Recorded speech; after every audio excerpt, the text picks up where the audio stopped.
Hey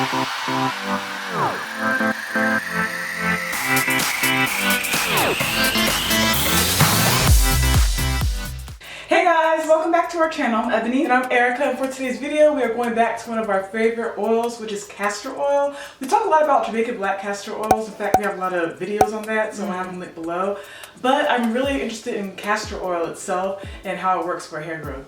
Now, from what we've researched, there's not too many differences between regular castor oil and Jamaican black castor oil, but we do know that they both help with growing your hair. However, castor oil is not as heavily processed as Jamaican black castor oil, which leads some to believe that some of its qualities and benefits are a bit more potent. So the winter and cooler months are approaching, and I don't know about you guys, but my hair and my scalp tends to get more dry during the winter, so I am looking for more like oil recipes. So this is kind of where castor oil comes in. I need something that's going to like treat my scalp and help with hair growth at the same time. So we researched and we found 3 castor oil recipes from women who say that their experiences with it have proven that it helps with their hair growth. The first recipe is from a blogger whose blog is called Joe Stylin'. It's a really cool blog with a bunch of hair recipes, and she actually has a post where she talks about castor oil and how it grew her hair. One thing that she points out about castor oil that it helps with retaining moisture in the hair, and moisture retention is what actually grows the hair. And the castor oil recipe that helps with her hair growth is actually a hot oil treatment, and this hot oil treatment combines 1 tablespoon of castor oil,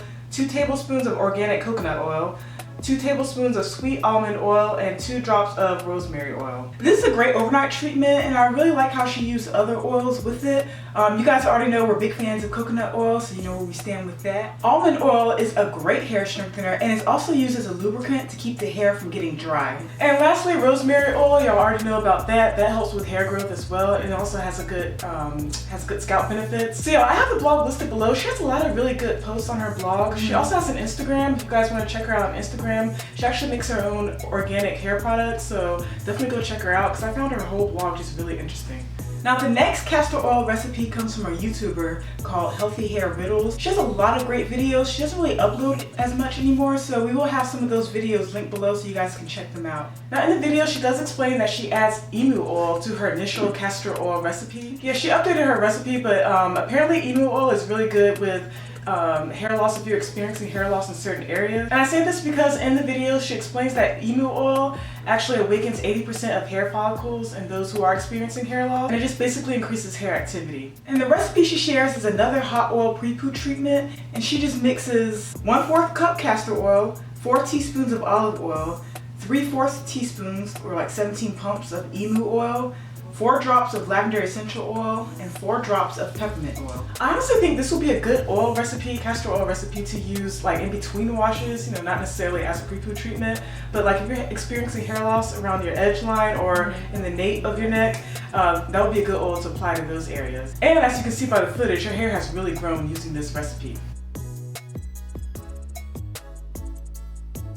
Now our last recipe comes from a familiar face, and that's Healthy Hair Junkie. She's a fellow relaxed YouTuber and blogger. In fact, if you guys watched our videos, past videos, I did an air dry routine kind of mimicking what she was doing. I try to follow her routine. So if you want, just go check that out after this video. But yeah, she gives a lot of good relaxed hair tips, but she also uses castor oil as well. She shares her castor oil hair growth recipe in this video that we have linked below. And the recipe uses both Jamaican black castor oil and castor oil. I've never really heard of that mixture combination, using both of those oils, but she uses that, and she also uses avocado oil, which y'all know is a favorite of mine. Yes. And then lastly she uses lavender oil. And the exact measurements that she uses to fill the applicator bottle with is, so half the bottle with Jamaican black castor oil, 1/4 the bottle with castor oil, 1/4 avocado oil, and 10 drops of lavender oil. This is actually a great mix, and she uses it for scalp massaging. She adds it to her deep conditioners, and she also uses it to help grow her edges as well. Her hair always looks so healthy and moisturized, so definitely go check her out on Instagram or YouTube and give her a follow or subscribe. Alright guys, that's it for our video. A lot of you guys have mentioned in the comments that you guys use castor oil as well, and Jamaican black castor oil. So if you have any hair recipes, like link them below. A lot of the ingredients that a lot of these women use, like I already have, except for emu oil. I kind of want to get emu oil, so I might go on Amazon and do a little shopping list. So definitely comment your castor oil recipes below. Thank you guys so much for watching, and we'll see you next week for another video. Bye!